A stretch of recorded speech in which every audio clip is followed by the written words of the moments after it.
Porque no hay ideas sin consecuencias ni verdades absolutas. Para conocer es necesario preguntarnos y preguntarle a quien sabe más que nosotros en algunos temas y tener una valoración mejor de las cosas. Estos días de pandemia en donde debemos recluirnos, debemos quedarnos en casa, nos está enfrentando a situaciones que no siempre las vemos con la claridad necesaria y que tienen que ver con el actuar del hombre mismo frente a su grupo social. Está con nosotros el filósofo David Pastor Vico, conocido como Vico en la UNAM. Vico para los amigos. Vico para los amigos, que es autor de un libro que ha sido, pues es un bestseller, ¿no? Está funcionando muy bien, sí. Filosofía para desconfiados. Y los desconfiados son los adolescentes o jóvenes. Exacto, exacto. Desconfiado es un amplísimo número de la población que cree que la desconfianza es un valor, que cree que es algo que es bueno transmitir, cuando precisamente ahora es todo lo contrario, ¿no? Exacto. Bueno, y la desconfianza tiene que ver con estos momentos que estamos pasando. Absolutamente. Desconfiamos de muchas cosas. Desconfiamos de las noticias que nos dicen, desconfiamos de los consejos que nos dan. De que me vaya a pasar a mí algo. Desconfiamos del vecino. Bueno, ¿Y del vecino? La sensación de autoconservación es absoluta, ¿no? O sea, creemos que todo le va a pasar a otro, no a mí. Sí, Este claro. sesgo de confirmación del ser humano nos hace ser muy temerarios, ¿no? Los grandes accidentes de tráfico se cometen porque la gente dice, a mí no me va a pasar. Los embarazos adolescentes, a mí no me va a pasar. O sea, ese juego del a mí no me va a pasar, pues yo estoy seguro que muchísimos de los que están infectadísimos pensaban, a mí no me va a pasar, ¿no? Y muchos creen además, a mí no me va a pasar, soy joven, no pasa nada, y no se dan cuenta de que son un transmisor de esta enfermedad y que a lo mejor a ellos no les pasa nada, pero sí a su círculo más cercano, ¿no? Y aún así desconfían de esa posibilidad. Es complicado y hay que analizar este tema, ¿no? Hay que analizarlo y tiene que ver, digamos, de alguna manera con la formación que hemos tenido a lo largo de la vida, que tiene que ver con ética, con reflexionar sobre nuestro entorno, con la idea de ciudadanía. Absolutamente, absolutamente. Vivimos desde hace ya algunas décadas, podríamos ponerle fecha, pero entonces ya aparecerán los amigos de la fecha, ¿no? Yo lo situaría este cambio de paradigma entre el año 89 y el año 91, caída del muro de Berlín, caída de la Unión Soviética, cuando realmente, bueno, pues el sistema empieza a abogar por un individualismo puro, en el sentido de que todo va hacia el individuo. Todos los planes de estudios van en esa lucha que se daba de hay que tener capacidades, hay que tener competencias, ¿no? Y no entendimos bien que las competencias no era competir con el otro, era adquirir habilidades para desarrollar ciertas acciones. Lo entendimos como competir, jugamos a la competencia, a quién saca mayor calificación, los colegios empezaron a inflar las calificaciones, empezamos a jugar a eso y al final hemos hecho una sociedad, no solo la mexicana, toda la latinoamericana y gran parte de la europea también, muy individualista, muy competitiva, que se centra en el yo como el posibilitador de todas las cosas. No hay que olvidar que el yo es el que compra, Sí, claro. el grupo no compra, compra el yo. Y en ese momento, bueno, pues hemos hecho una sociedad profundamente desconfiada. En México, según las últimas cifras del Latinobarómetro, estamos aproximadamente del 14 y el 16% de la población que dice, solo el 14, el 16, que sí se puede confiar en los demás, o sea, el 86 dice que no, y sin embargo, pues esto tiene unas consecuencias muy altas. No confiar en los demás es no confiar en tus vecinos, o sea, en los más cercanos. No, el demás no es ese otro de otra colonia o de otro país. Es el que está al lado de ti. Es el que está al lado de ti, ¿no? Entonces hay que reflexionar porque esto genera muchos monstruos. Y uno de los monstruos tuvo que ver también que los mismos sistemas educativos hicieron a un lado materias como ética, como civismo, como filosofía. La filosofía es uno de los géneros literarios más longevos de la historia.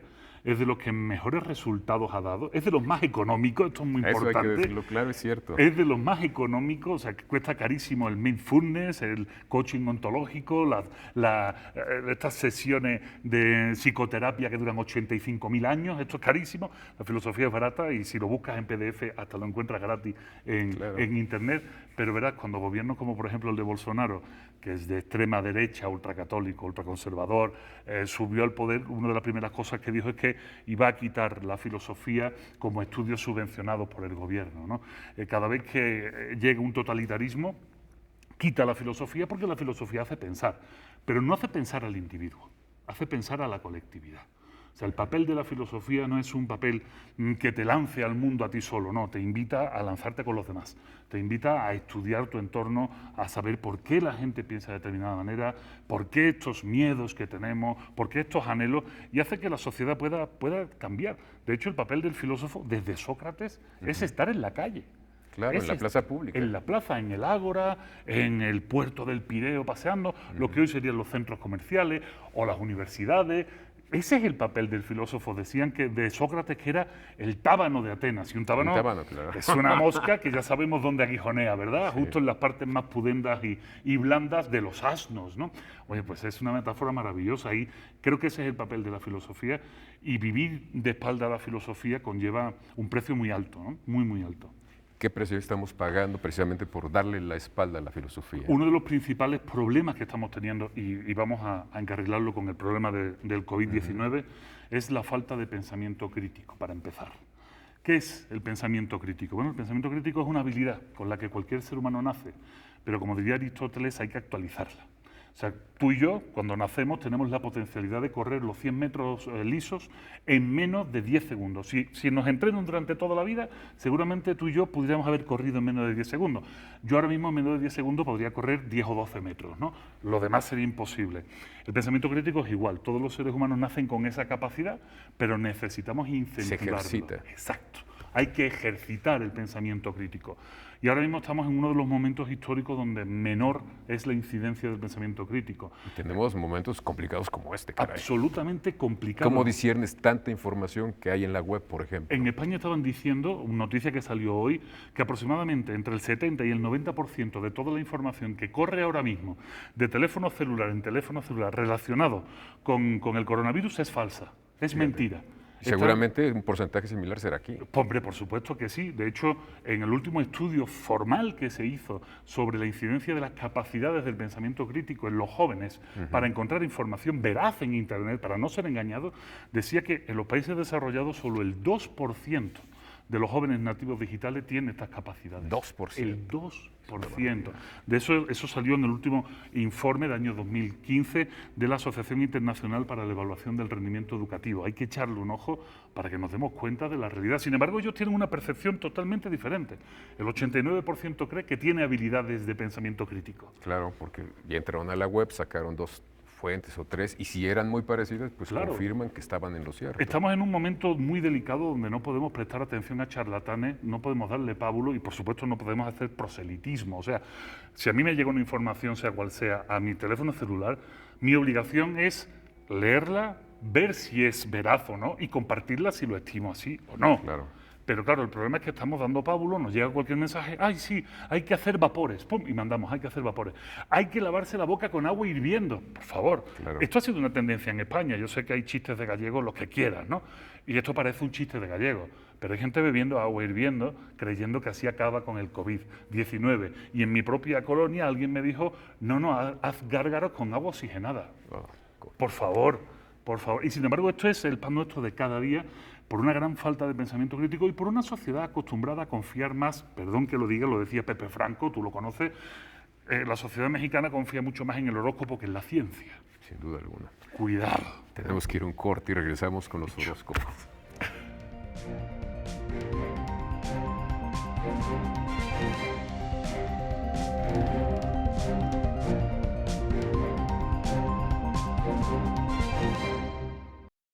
Les recuerdo que estamos con Vico para los cuates, un filósofo que le gusta estar en la plaza pública, que le gusta enfrentar, digamos, los problemas cotidianos que tenemos todos, los jóvenes principalmente, para hacernos ver que la realidad siempre es un poquito más grande y más amplia y más compleja que la que a veces percibimos. Tú nos hablabas en la última parte de tu comentario del bloque anterior de la información que está circulando por Internet, que el 80% o más es falsa.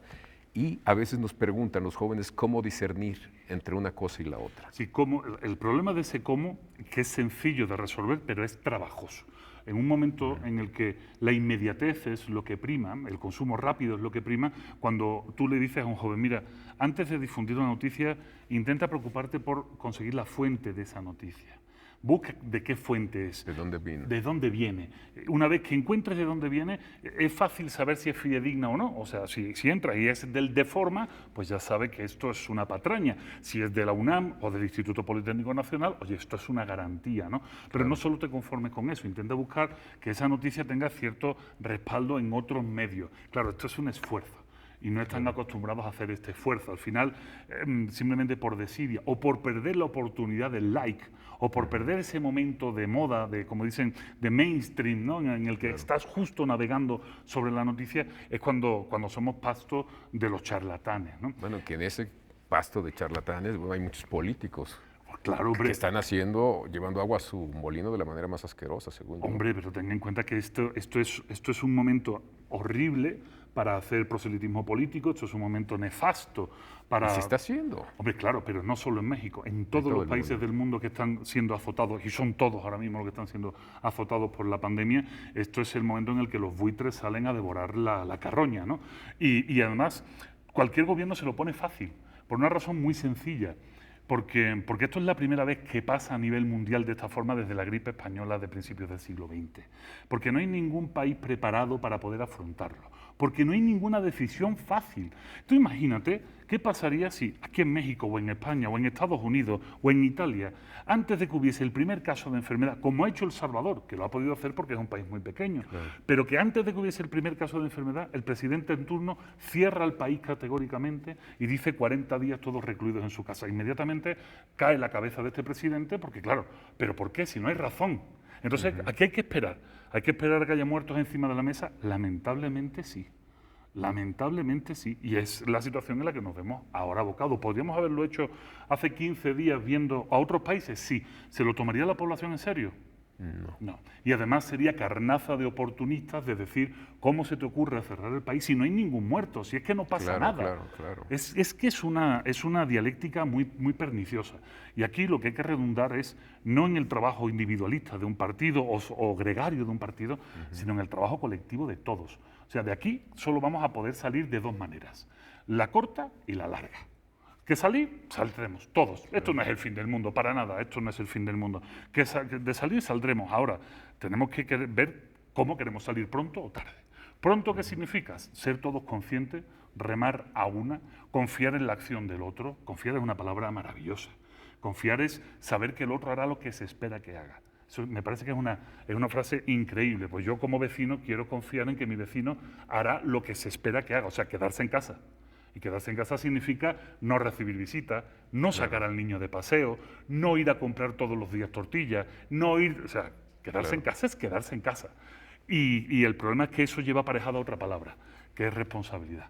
La responsabilidad es hacer aquello que los demás esperan que hagas. O sea, ser responsable es mirar a tu entorno. Mirar a tu entorno y darte cuenta de que tienes que actuar en relación a lo que el momento obliga.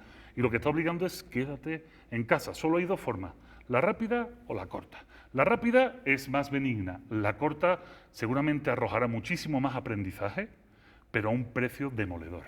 Y eso es lo que tenemos que elegir.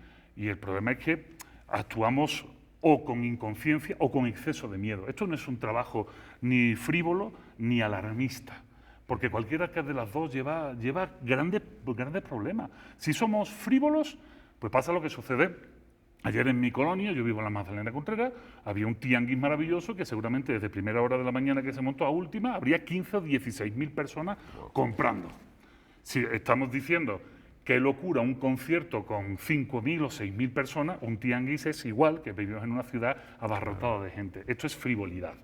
Y después está el alarmismo, el que sale comprando, el que acopia, acapara papel higiénico. El COVID-19 nos está enseñando que la gente no tiene miedo al hambre, tiene miedo a lavarse el trasero con agua y jabón, porque están comprando papel higiénico. No, bueno, esto es un chiste, pero muy bien llevado este tema, ¿no? Claro. El alarmismo lleva a esto, ¿no? A acaparar, a quitar, y lo que tú acaparas es lo que le quitas al vecino. Claro.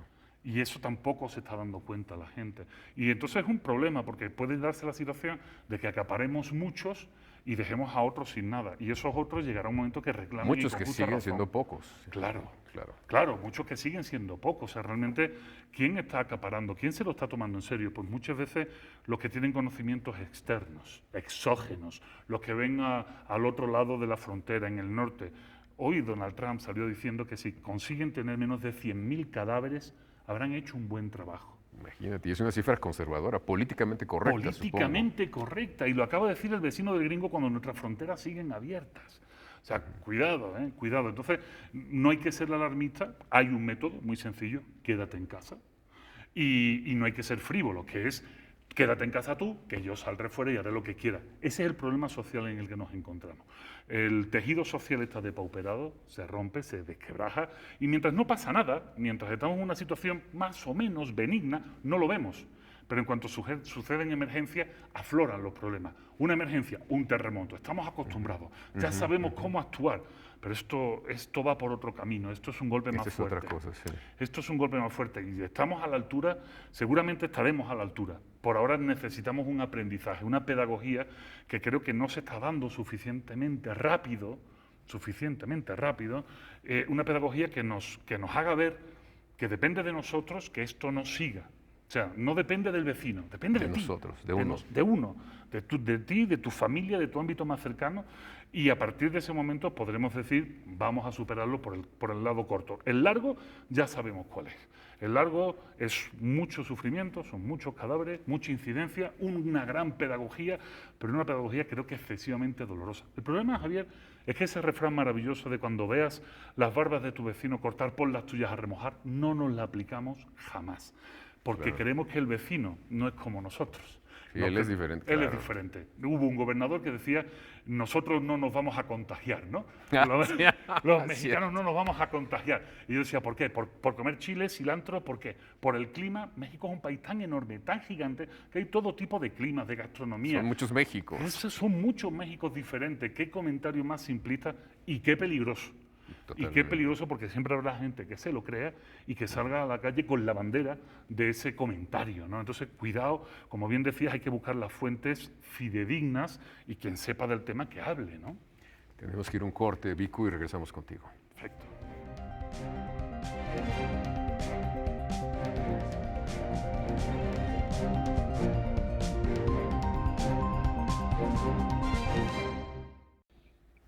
Les recuerdo que está con nosotros el filósofo Vico, nos está planteando cosas que se salen de lo cotidiano porque vivimos una situación realmente extraordinaria y está viendo o está haciéndonos ver nuestros hierros, nuestras debilidades. Y tú, Vico, nos hablaste del uso que algunos políticos están haciendo, digamos, de esta pandemia tan terrible, para llevar agua a su molino, que no sé en qué entienden por su molino, porque va a ser una plaza con nadie. Claro, el problema es que ven en la inmediatez. Cualquier político, lamentablemente, ve en la inmediatez. Un político no ve a largo plazo nunca, ve en el plazo desde el hoy a las próximas elecciones. Nada más. Todo lo que no sea eso no le importa. Y más en un sistema donde, por fortuna o por lamento, tampoco puedes estar mucho tiempo. O sea, no hay una posibilidad de reelección continua. De tal manera que lo único que te importa son tu sexenio o tus 4 años y punto, y nada más. Y entonces, claro, es muy fácil, desde los estómagos agradecidos, desde las situaciones más cómodas, empezar a fomentar este tipo de mensajes que, te digo, no es algo propio de México. Oye, pero no se los va a cobrar la ciudadanía, ¿no se dará cuenta? Sí, si tuviera una buena experiencia. Si tuviese una buena memoria, sí. El problema es que desde los medios de comunicación sabemos que la memoria de la ciudadanía es corta. Recuerda en el último terremoto, algo que para mí fue algo sorpresivo. Yo llevaba 5 años viviendo en México cuando nos vuelve a golpear. Para mí el momento de solidaridad del pueblo mexicano fue maravilloso, el echarse a la calle, ese reconocimiento, y duró aproximadamente 15 días, hasta que hubo un gran partido de fútbol, uno de esos clásicos, y de repente desapareció todo se olvidó. Todavía hay poblaciones en Oaxaca que están destruidas, que no han recibido ayuda, se nos olvidó. Tenemos una percepción muy errónea siempre de nosotros mismos. El ser humano cree que el mundo se mide según es él, y así cree que son todos los demás. Si tú eres una persona generosa, creerás que todos son generosos. Si eres un ladrón, creerás que todos son de tu misma condición. Esto es nuestro juego cotidiano. Y es muy divertido cuando, entablando debates con los alumnos universitarios, con otras gentes en otros foros, dicen, no, es que somos un pueblo solidario. ¿De verdad? Estamos en la cola de los ratings de solidaridad a nivel latinoamericano, no mundial.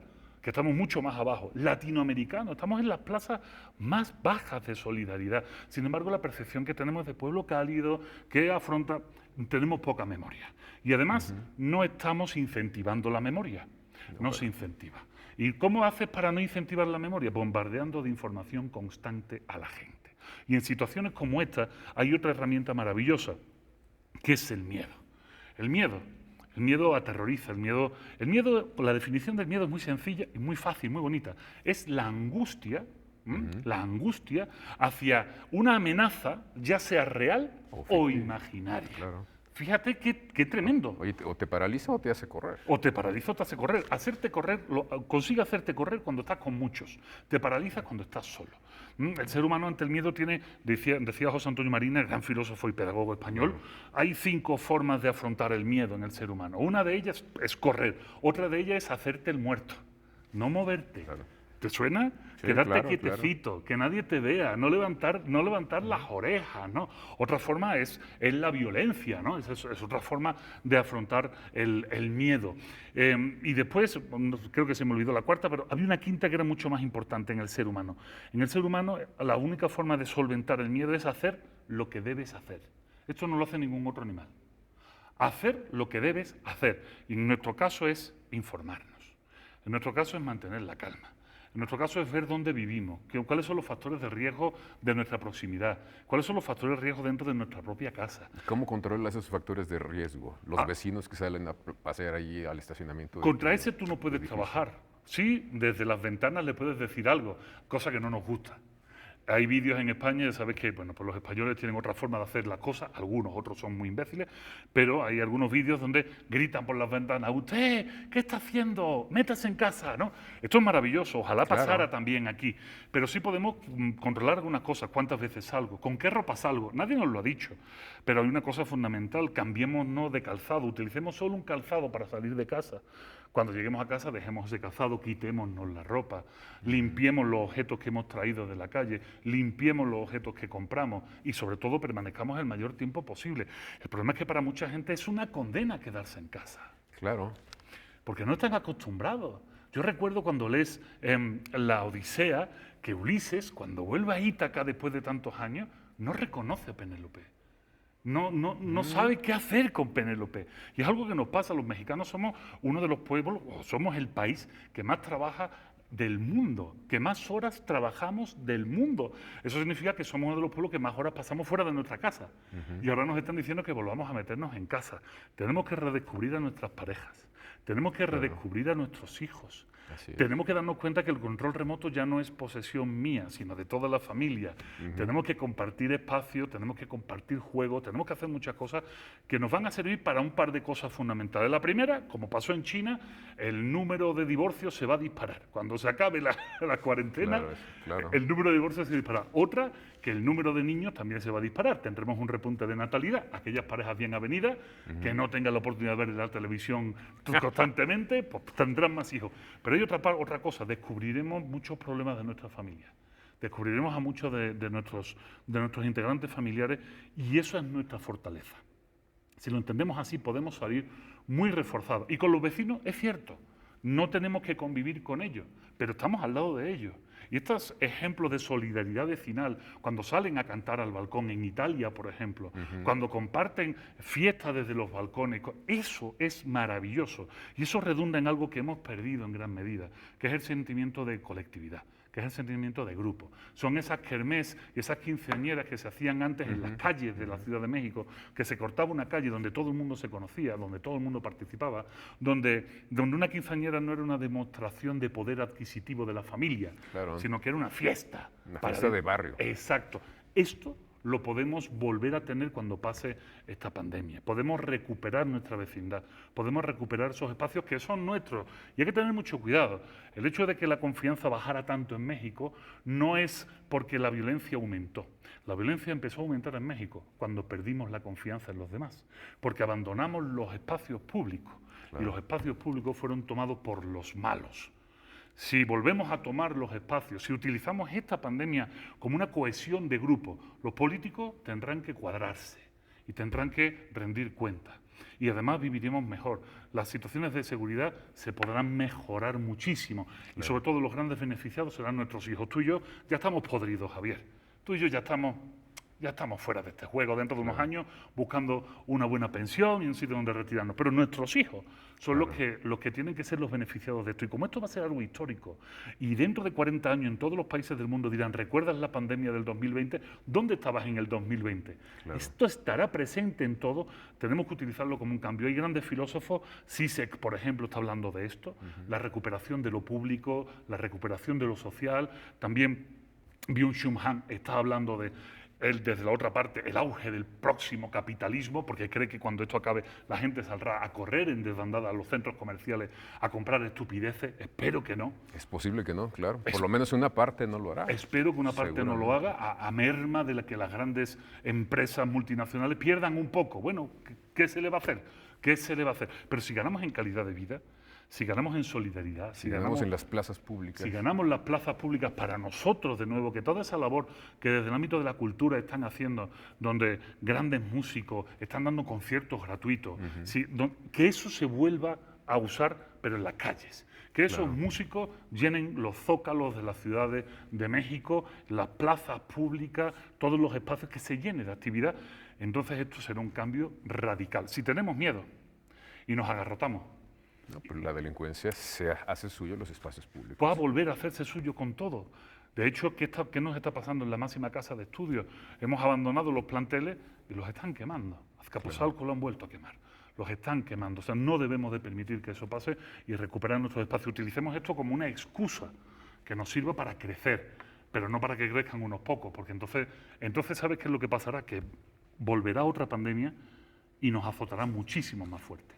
Y si no aprendemos que tenemos que recuperar lo público, que tenemos que recuperar todos esos espacios y recuperar la confianza en los demás como un pegamento social que permite que los niños sean felices, si es que no es más que eso, si no volvemos a reivindicar esto y perdemos esta oportunidad, cuando venga otra, la de verdad, que no se llame COVID-19, una de verdad, como fue la peste negra en el siglo XIII, o como fue la peste en Atenas en el 400 antes de Jesucristo, una de las de verdad, que esquilme la población en un cuarto de la población, entonces estaremos totalmente perdidos, ¿no? Utilicemos esto para reforzar toda esa estructura de ingeniería humana que tenemos en México. Que además no nos cuesta, podemos hacerla desde nuestra individualidad. Es la batalla más fácil de ganar.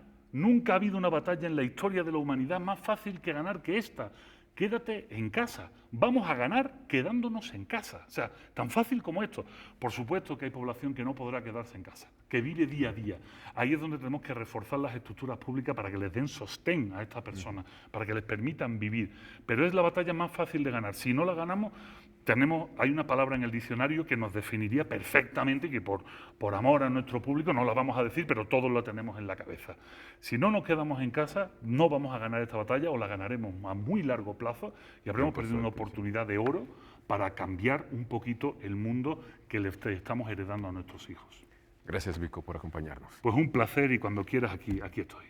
Y gracias a ustedes por estar con nosotros, por escuchar las reflexiones de Vico, este filósofo que sale a la plaza pública, que se adueña de ella con los jóvenes y los no tan jóvenes, para hacernos ver que el mundo es un poco complejo, pero también para mostrarnos que podemos transformarlo y verlo con un ligero aumento de luz. Gracias.